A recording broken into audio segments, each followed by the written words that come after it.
Mas esta pergunta eu vos faço nesta manhã. Você conhece Jesus? Você já ouviu falar no Presidente da República? Alguém sabe que é o Presidente da República de Portugal? Alguém conhece? Você conhece o Presidente da República? Você já ouviu falar do Presidente da República? Você já ouviu falar de Jesus? E você o conhece?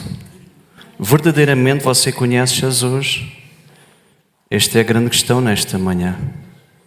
Será que Ele é mesmo o seu Rei? Será que Ele é mesmo o Senhor da sua vida? Será que Ele é apenas alguém que você ouviu falar, que você ouve falar todos os domingos, que você porventura já há muitos anos ouve falar, ou você conhece verdadeiramente a Cristo? Bom dia a todos, bom ano 2023, é um prazer novamente estar convosco em família. Esta é a minha casa, a minha família, a minha igreja. E é um prazer receber aqui quem nos visita pela primeira vez. Quem está aqui pela primeira vez, faça assim só um gesto. Está aqui um senhor, bem-vindo, ali atrás também. Casal, bem-vindo, Deus abençoe, bem-vindos. Que Deus nesta manhã possa abençoar a vossa vida. As crianças podem ir para as classes da Reviver Kids. E eu queria que você abrisse a vossa Bíblia em Filipenses capítulo 3. Nesta manhã eu queria fazer esta pergunta. Você conhece Jesus? Há um carro mal estacionado. Pedia por favor que pudesse mover um Ford Focus, matrícula 0361, eu penso que é SL ou SI, qualquer coisa assim, tá bom? 0361 SL ou SI, um Ford Focus. Se você puder mover, agradecia imenso, que está mal estacionado. Aleluia! Novo ano 2023, está aí um ano cheio de desafios, um ano em que nós acreditamos que mais uma vez Deus vai cuidar de nós. Vocês creem nisso? Mais uma vez Deus vai cuidar da nossa vida. Mais um ano se vai passar, dias, meses, semanas, e mais uma vez nós vamos chegar ao final do ano 2023 e vamos dizer: Ebenezer, até aqui o Senhor nos ajudou, porque o nosso Rei é um Rei presente, é um Deus, o seu nome é Emmanuel, o nosso Cristo é presente, Emmanuel, Deus conosco. E este é o grande questionamento nesta manhã: você conhece Jesus? Filipenses capítulo 3, versículo 7 a 14. Esta tem sido a minha meditação nestes últimos tempos, o livro de Filipenses. Mas vamos ler estes versículos 7 a 14, diz assim, Paulo falando, e se nós formos aos versículos anteriores, versículo 1, 2, 3 até o versículo 6, Paulo está a falar um pouquinho aqui do que ele era e de tudo aquilo que ele se podia orgulhar, humanamente falando. Ele era judeu dos judeus, era um mestre na lei, era alguém bem conhecido naquela altura, era alguém bem posicionado a nível de sociedade, era alguém que financeiramente tinha uma vida abastada, mas ele dizia que ao fim destes anos todos ele chegava a uma conclusão: tudo isso é inútil em comparação com uma verdade imprescindível e inquestionável na nossa vida, conhecer a Cristo. Acho que todos nós estamos aqui, ou a maior parte de nós já chegou a essa conclusão. Tudo é volúvel, tudo é passageiro. Até as amizades, os relacionamentos, a questão financeira, a estabilidade financeira, tudo pode ser passageiro. Mas só há um que permanece para sempre, e esse é Cristo. Aquele que prometeu estar connosco todos os dias. E Paulo falava sobre isso, diz assim: pensava que essas coisas eram valiosas. Pensava eu que essas coisas eram valiosas, mas agora as considero insignificantes por causa de Cristo. Sim, todas as outras coisas são insignificantes comparadas ao ganho inestimável de conhecer a Cristo Jesus, meu Senhor. Todas as outras coisas eu considero insignificantes comparadas ao ganho inestimável de conhecer a Cristo Jesus, meu Senhor. E por causa dele e somente dele, deixei de lado todas as coisas e as considero menos que lixo, a fim de poder ganhar a Cristo e ser nele encontrado. Não conto com a minha própria justiça que vem da obediência à lei, mas sim com a justiça que vem pela fé em Cristo, pois é com base na fé que Deus nos declara justos. Quer conhecer a Cristo. Este era o maior desejo na vida de Paulo. Eu não sei qual é o seu maior desejo na vida. Paulo dizia: o meu maior desejo é conhecer a Cristo. Isto está aqui com um eco, por favor. Não sei se me podem ajudar. Está aqui a fazer um eco aqui à frente. Paulo dizia isso: quer conhecer a Cristo e experimentar o grande poder que o ressuscitou. Quer sofrer com Ele, participando de sua morte, para que de alguma forma alcançar a ressurreição dos mortos. Não estou dizendo que já obtive tudo isso, que já alcancei a perfeição, mas prossigo a fim de conquistar essa perfeição para a qual Cristo me conquistou. Não, irmãos, não alcancei, mas concentro todos os meus esforços nisto, esquecendo do passado e olhando para o que está adiante, prossigo para o final da corrida, a fim de receber o prémio celestial para o qual Deus nos chama em Cristo Jesus. Pai, nesta manhã eu oro em nome de Jesus para que a Tua Palavra possa queimar os nossos corações, para que a Tua Palavra, Senhor, impacte as nossas vidas, para que nesta manhã, Senhor, esta pergunta de se nós conhecemos a Cristo possa ter uma resposta no nosso coração e na nossa vida, que nós possamos nesta manhã ser impactados pelo Teu Espírito Santo. Eu oro em nome de Jesus. Amém.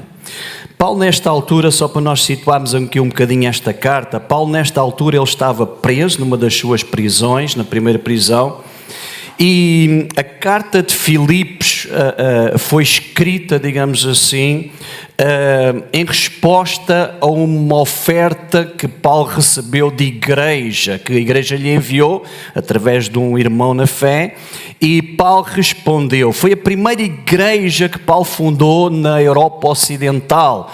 Se vocês forem aos livros de Atos dos Apóstolos, no capítulo 16, vocês vão encontrar o início da igreja em Filipos. Vão se lembrar de algumas coisas, por exemplo, de uma mulher chamada Lídia.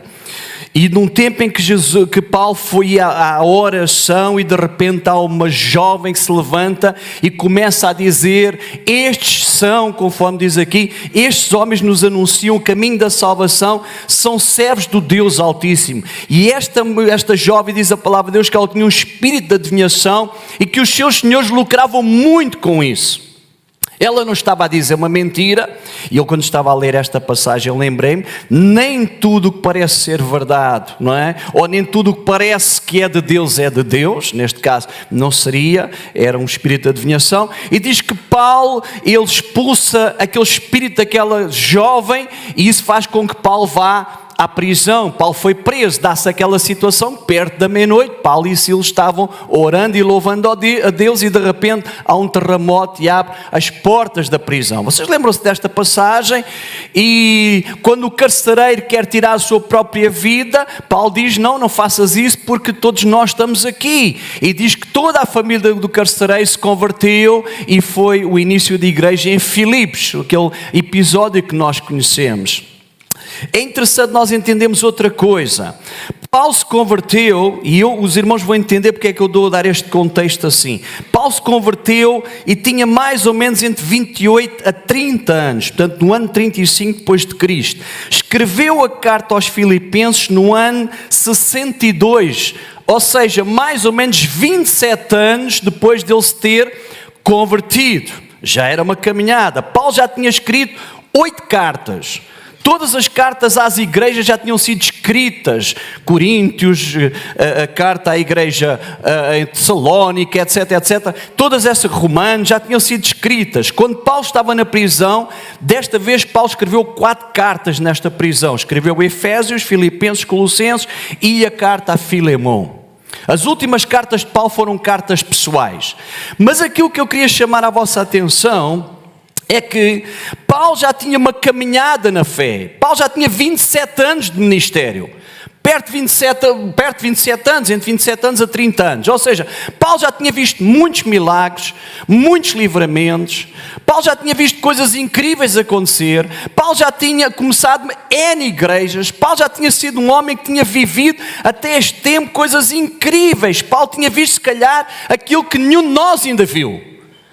Paulo viu coisas incríveis, Paulo viu mortos ressuscitar, Paulo viu um livramento tremendo, Paulo viu cegos a andar, cegos a ver, coxos a andar. Paulo tinha visto coisas incríveis acontecer ao longo destes anos todos. E eu podia muito bem se orgulhar de tudo isso. Eu podia dizer, olha, eu já vi Deus fazer coisas incríveis, coisas que vocês nem sequer viram. Paulo ainda, inclusive, ele dizia, olha, eu estive no terceiro céu. Foi ele que esteve lá no terceiro céu. Ele diz, olha, eu não vou dizer que o homem nós não devemos falar isso, mas eu já estive lá. Paulo tinha vivido coisas incríveis, mas ao longo de toda a sua caminhada, Paulo chega aos últimos dias da sua vida e diz assim, olha, tudo isso que eu vi, tudo isso que eu já vivi, comparado com conhecer a Cristo, é lixo, é inútil. Depois de todo este trajeto, Paulo só tinha um desejo: conhecer a Cristo e ser conhecido por Ele, ser encontrado por Ele. E esta é a pergunta que eu gostaria de fazer nesta manhã. Você conhece a Jesus Cristo? Paulo dizia, o meu maior desejo é conhecer. Você conhece a Jesus Cristo? Você conhece o Filho de Deus? Ou você conhece apenas um Cristo de ouvir falar? Apenas um Cristo histórico? Apenas um Cristo que você ouve aqui todos os domingos, mas no fundo você não tem uma relação pessoal com este Cristo? Como é que você conhece Cristo? Você conhece a Deus como Pai? Como o Abba Pai, como aquele que o ama e que enviou o seu Filho Jesus para dar a sua vida por si, e quando você entra na sua presença, você o conhece como Pai? Ou você apenas conhece como um Deus que está distante? Você conhece o Espírito Santo de Deus? Você conhece aquele que verdadeiramente o guia em toda a verdade? Aquele que verdadeiramente o leva a ser mais como Jesus? Aquele que verdadeiramente, como Paulo diz aqui, eu quero conhecer o poder que ressuscitou Cristo dentre os mortos, e este Espírito Santo que habita em nós é o mesmo que ressuscitou Cristo dentre os mortos, é o mesmo poder? Será que você conhece? Amados, nós estamos iniciando um novo ano e é bom que a gente entenda e faça algumas perguntas a nós mesmos da nossa relação com Deus. Se não passa mais um ano, nós chegamos ao final de mais um ano. Um dia deste estava falando com alguém e isto eu creio de todo o meu coração. Cristo em breve virá buscar a sua igreja. Todos os sinais apontam para isso.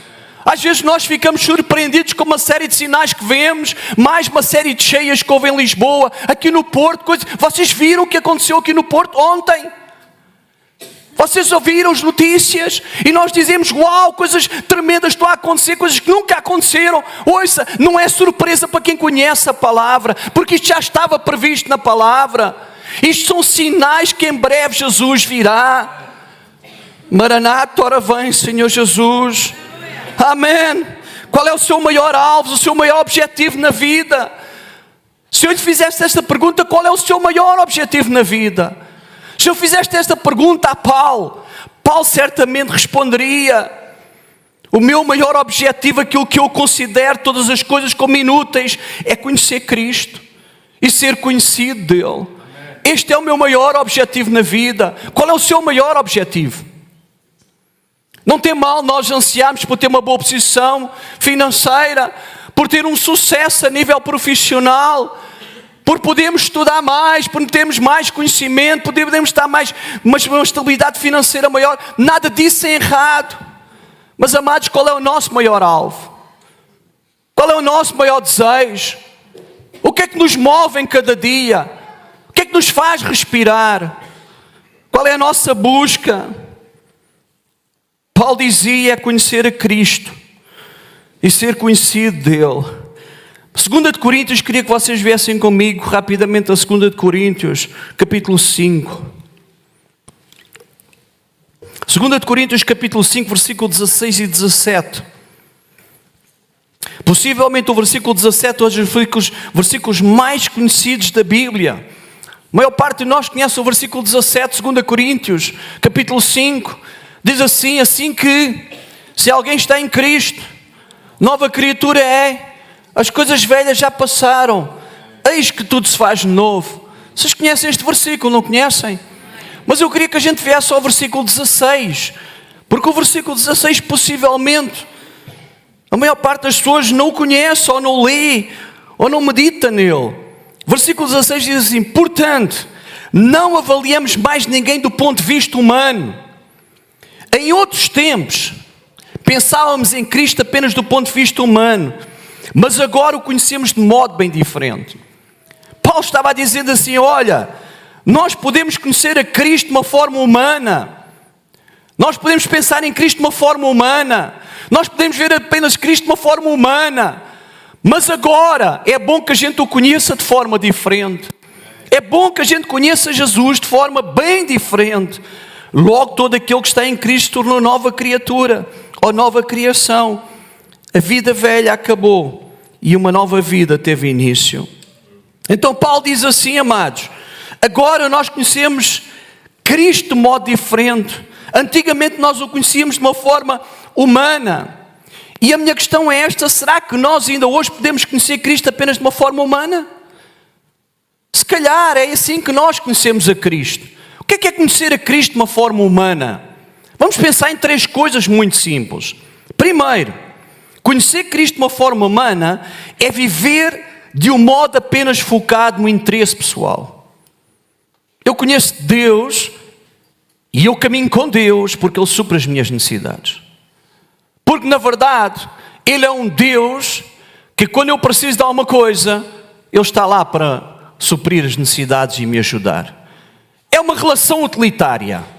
Enquanto Deus fizer, muito bem. No dia em que Deus deixar de fazer, eu questiono. Se Deus curar, ok, glória a Deus, Deus é o maior, eu vou segui-lo todos os dias da minha vida. Mas se Ele não curar, eu se calhar já questiono. Então é um Deus utilitário. Conhecer Jesus de uma forma humana é isso. Eu conheço, caminho e sigo a Cristo porque eu recebo alguma coisa em troca. Porque se eu não receber nada em troca, possivelmente eu não sei se eu quero Cristo na minha vida. Alguém está a entender aquilo que eu estou dizendo? Gálatas capítulo 2, versículo 20 diz assim: já estou crucificado com Cristo. Era assim que Paulo conhecia Jesus. Já estou crucificado com Cristo, e vive não mais eu, mas Cristo vive em mim. E a vida que agora vive na carne, vive pela fé no Filho de Deus, o qual me amou e se entregou a si mesmo por mim. Paulo dizia: olha, eu tenho a plena consciência que a minha vida já não me pertence a mim mesmo, que eu fui comprado com um bom preço. Eu agora sou de Cristo. Sabe, amados, quando nós lemos lá nos Evangelhos o desafio de Jesus: aquele que me quer seguir, toma a sua cruz e siga-me. Toma a sua cruz diariamente, está lá escrito ou não? Toma a sua cruz diariamente, em cada dia toma a sua cruz. E às vezes nós pensamos que tomar a cruz é ter, por exemplo, um símbolo da cruz, como eu tenho aqui, ou ter outra forma qualquer. Tomar a cruz na mentalidade dos judeus naquela altura era símbolo de morte. Quando alguém tomava a cruz, significava que a sua vida estava chegando ao fim. Então, quando nós entendemos o que é seguir a Cristo, é isto mesmo, amados. Gostemos ou não gostemos, é morrer para nós mesmos para que Ele possa ser cada vez mais visível e vivo em nós. Amém? Paulo falava sobre isso.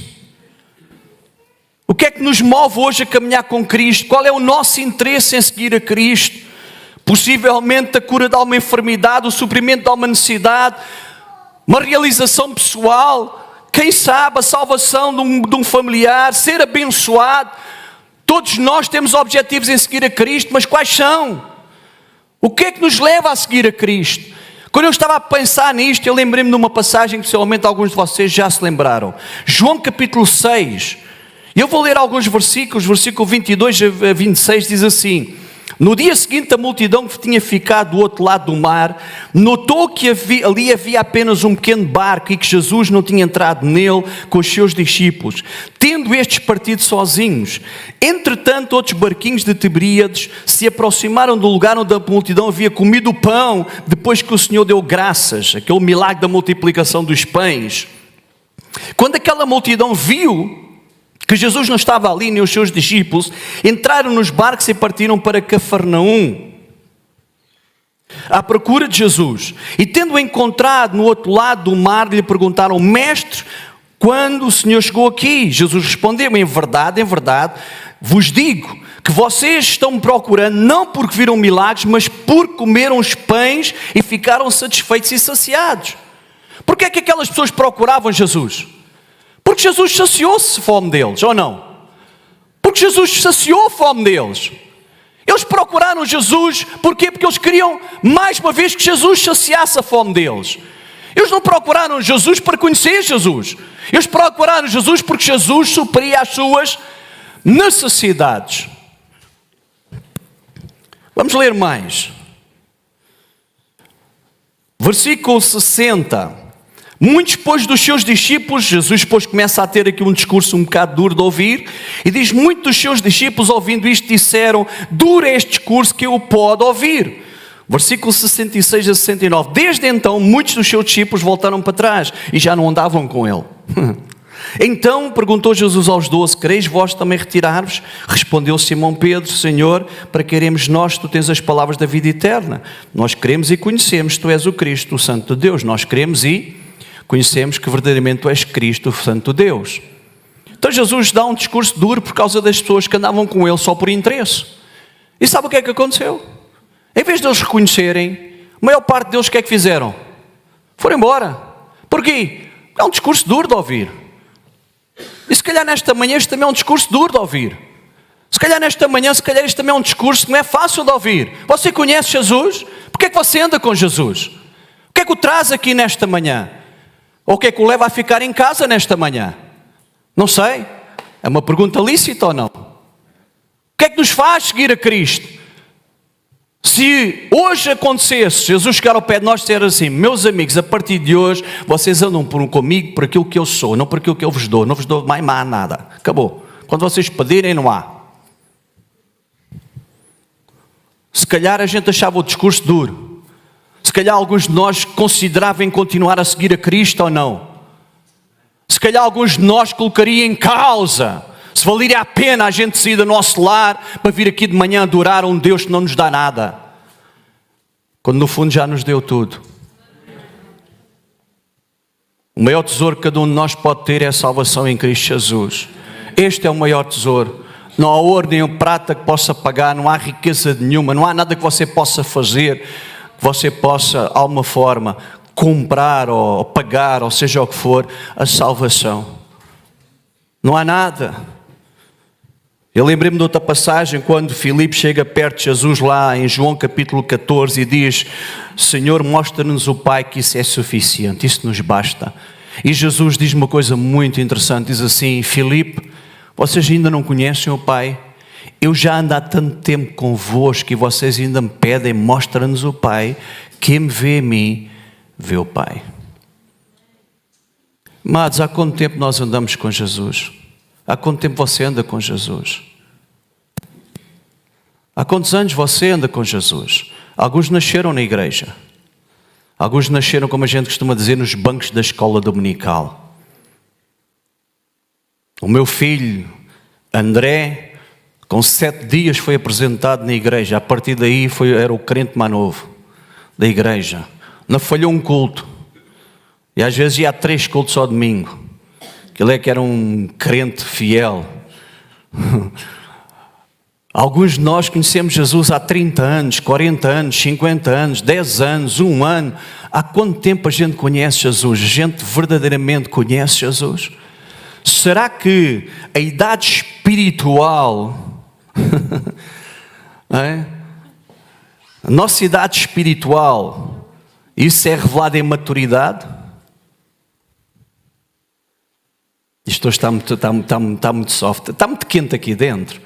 Está, não está? Está. Desligue lá o ar-condicionado, irmão Arthur. Meta gelo nisto. Desligue tudo. Vai, carregue no botão. É isso mesmo.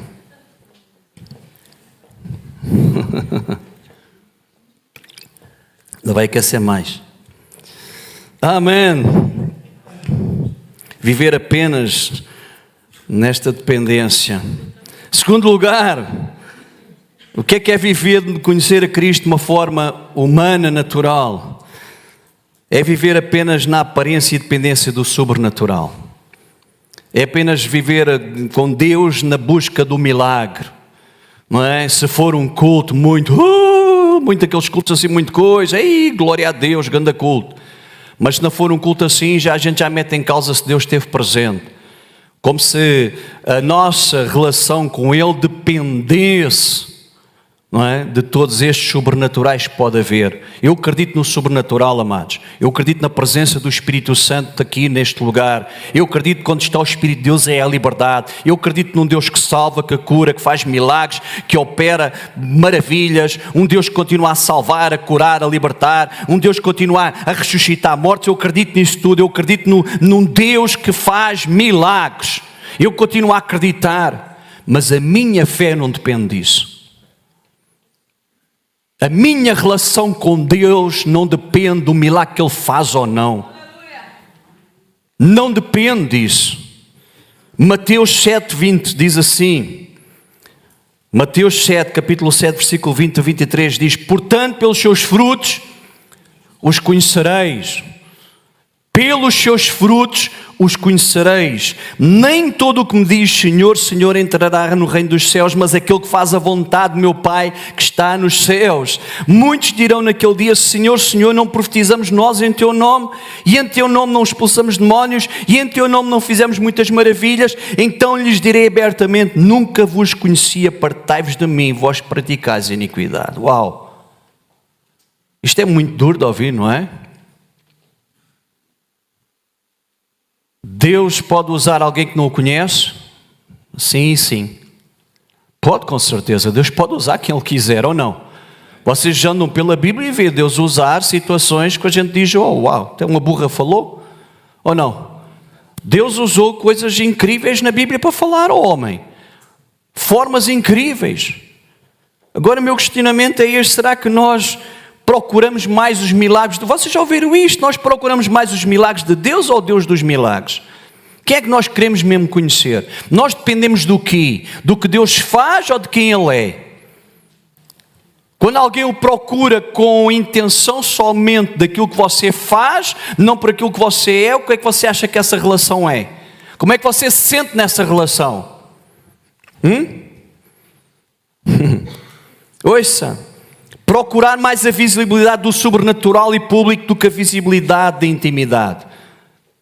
A nossa maior audiência, sabe quem é? É Deus. A nossa maior audiência, quando nós adoramos a Deus, ou quando nós estamos aqui adorando, a nossa maior audiência é Deus. Nós o fazemos para Ele.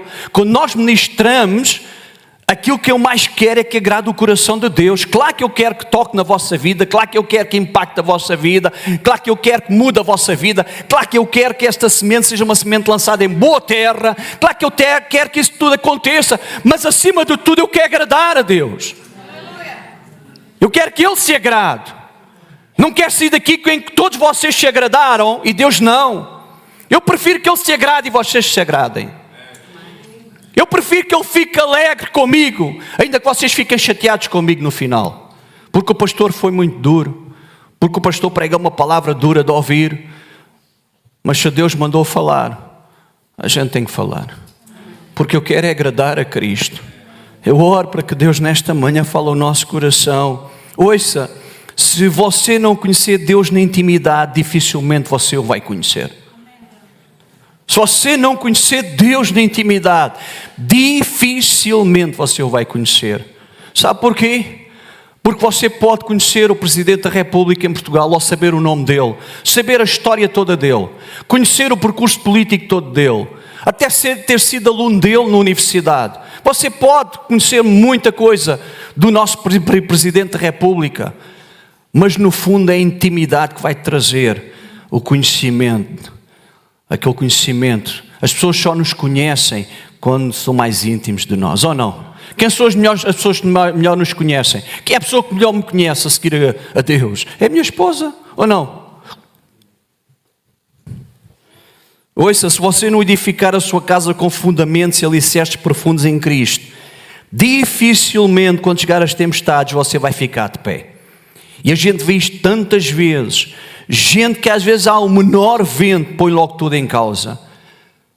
Há menor tempestade que põe logo em causa se Deus é Deus, se Deus está, se Deus existe, se Deus faz. Logo, é interessante porque no seguimento aqui de Mateus 7, Jesus conta uma história de dois homens que edificaram uma casa, um edificou sobre a rocha, outro edificou sobre a areia. E diz que aquele que edificou sobre a rocha edificou sobre um bom fundamento.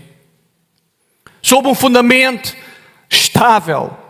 Um fundamento que trouxe estabilidade àquela casa. E quando veio os ventos e as tempestades, o que é que aconteceu à casa? Ela ficou firme. Quando nós vamos lá ao Salmo número 1, o que é que diz o Salmo número 1? Diz que aquele que medita na lei do Senhor de dia e de noite será como um homem, uma árvore plantada junto a ribeiros de águas, a qual dá o seu fruto na estação própria, e tudo quando fizer, não é? E tudo quando fizer prosperará. A folha não cai, está lá escrito no Salmo número 1. Então, amados, nós temos que perceber isso, que conhecer a Cristo de uma forma humana é conhecer um Cristo apenas de uma forma superficial, dependendo dos milagres que Ele faz ou não, daquilo que Ele nos dá ou não. Paulo dizia, nós temos que ir mais profundo do que isso. É interessante porque lá em Efésios diz que nós devemos estar arraigados e fundados em amor. A nossa relação com Deus tem que ir mais profundo do que apenas a rama superficial. Se Deus faz, muito bem, se Deus já não faz, a nossa fé já está colocada em causa. Amados, que Deus nos possa nesta manhã ajudar a entender estas verdades. E para terminar, viver e conhecer Cristo de uma forma humana é viver segundo as tradições humanas e não segundo o mandamento de Deus. É eu viver fruto e segundo uma série de tradições e não segundo aquilo que a palavra de Deus diz. Mateus capítulo 15, versículo 8, diz assim: este povo honra-me com os seus lábios, mas o seu coração está longe de mim. Se vocês vierem um pouquinho atrás, vocês vão perceber que Jesus está a falar acerca da tradição e do mandamento. Porque o grande conflito e o grande problema ali é que aqueles religiosos estavam a colocar em causa que o mais importante era a tradição que eles viviam. E Jesus disse, olha, o mais importante não é a tradição, é o mandamento de Deus. É o mandamento de Deus. Sabe, amados, quando nós falamos em conhecer Jesus, estamos a referir-nos a algo mais profundo do que apenas palavras. Estamos a falar de obediência. Estamos a falar de obediência. Conhecer a Cristo é viver uma vida de obediência. 1 de João, queria que o grupo louvor subisse, por favor. 1 de João, capítulo 2, versículo 3 a 6, diz assim. Eu gostaria que vocês e que nós pudéssemos ouvir isto. 1 de João, e nisto sabemos que o conhecemos. Estamos a falar no quê? Você conhece Jesus?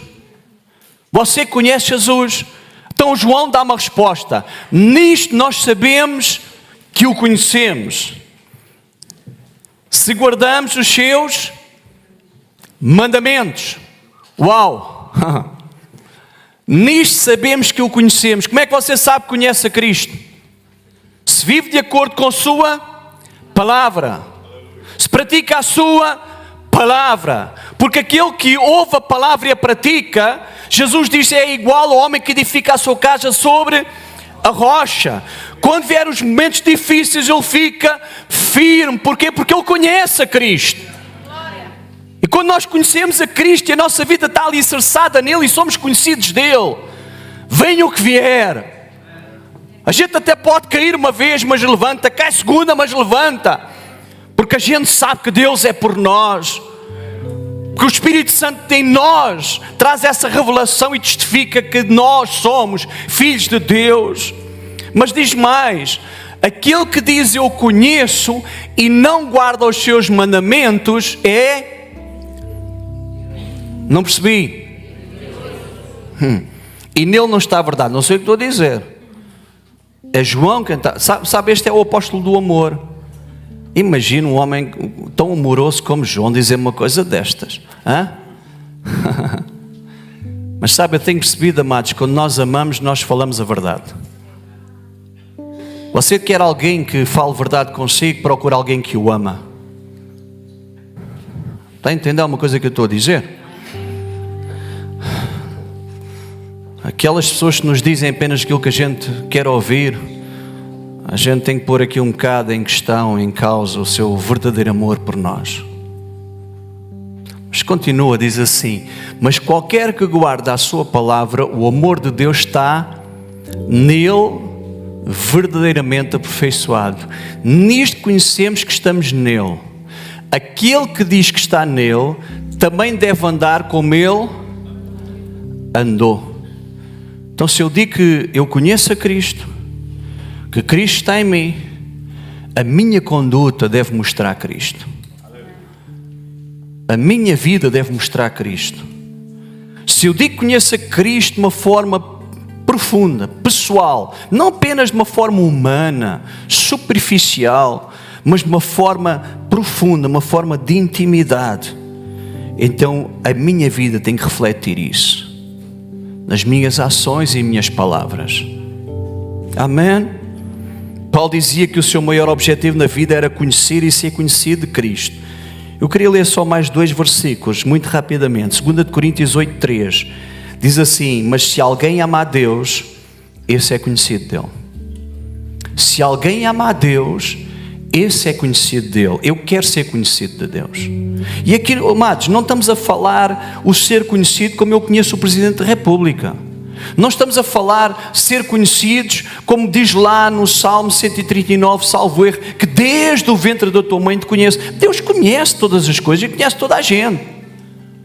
Mas aqui o ser conhecido não tem a ver com o ser conhecido que Deus conhece. Não, tem a ver com intimidade. Deus conhece os seus íntimos. Deus conhece quem o busca. Deus quem conhece que anda na verdade. Deus conhece quem quer viver a palavra. Deus quem conhece que eu quero levar a sério, que eu levo a sério. Deus conhece.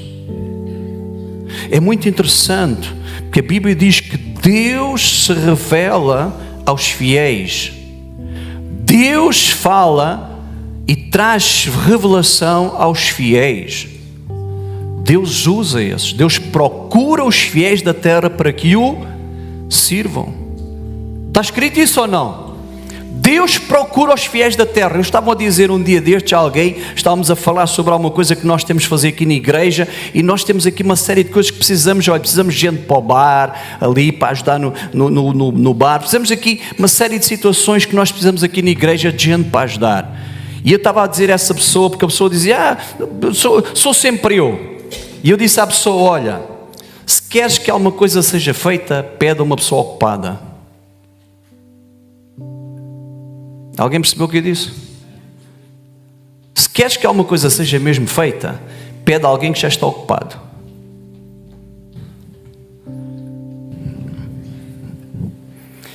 Capítulo 4, versículo 9 de Gálatas diz assim: mas agora conhecendo a Deus, ou antes sendo conhecido por Deus. Amados, deixe-me dizer o seguinte: eu quero conhecer a Deus, e eu quero responder a esta pergunta. Você conhece Jesus? Com um sim assim muito grande. Conheço mesmo. Mas mais do que conhecer a Cristo, eu quero ser conhecido por Cristo. Eu quero que Ele me conheça. Eu quero que Ele olhe para mim e diga assim: uau, o Vítor é um homem segundo o meu coração. Como disse de Davi. Eu quero que Ele olhe para mim e diga como disse Abraão: olha, meu amigo, olha, o Vítor é meu amigo. O meu amigo. Você já ouviu, já pensou nisso? Deus o chamar como amigo. Aliás, Jesus falou sobre isso: já não vos trato como servos, porque o servo não sabe o que o seu Senhor faz, antes vos trato como amigos. Amigo de Deus. Abraão era conhecido como amigo de Deus. Como é que você quer ser conhecido de Deus? Como alguém terceiro? Como alguém que só busca por interesse? como alguém só anda atrás dos milagres e das manifestações e das coisas assim megalómanas. Eu creio nisso, eu creio. Ouçam, eu digo isto publicamente, fico gravado, eu creio em milagres. Eu quero ver mais milagres em 2023. Eu quero ver Deus se mover mais neste lugar em 2023. Eu quero ver mais salvação neste lugar. Eu quero ver mais curas neste lugar. Eu quero ver mais sinais, prodígios e maravilhas neste lugar. Eu quero ver. Mas não é isso que me move. Alguém está a entender aquilo que eu estou a dizer, amados? Se eu pudesse fazer uma oração, era esta: Senhor Deus, o meu alvo maior é conhecer-te, ou melhor, ser conhecido por ti. Ajuda-me a ter não somente conhecimento da tua natureza e caráter, mas o amor que obedece prontamente aos teus mandamentos. Amém? Chegar em pé. Você conhece Jesus? Você conhece Jesus como o apóstolo Paulo diz aqui? Conhecemos de um modo bem diferente, mas agora o conhecemos de um modo bem diferente. Ou o seu conhecimento de Cristo continua a ser um conhecimento baseado em alguns pressupostos que você tem colocado. Se Deus fizer, muito bem. Se Deus não fizer, às vezes eu dá-me assim vontade de rir quando algumas pessoas falam comigo e dizem: pastor, eu pedi um sinal a Deus. Se Deus me der o sinal, eu faço. Se Deus não me der, eu não faço. Coisas que é mais claro que Deus quer que as pessoas façam. Você não precisa de sinal nenhum para fazer aquilo que Deus já disse que você tem que fazer. Você não precisa de sinal nenhum para você viver a palavra de Deus de uma forma íntegra e viver aquilo que está lá escrito. Você não precisa de sinal nenhum. Você só precisa de obedecer, viver de acordo com aquilo que está escrito na palavra, e Deus vai honrar. Deus vai trazer à sua vida aquilo que você busca. Amém?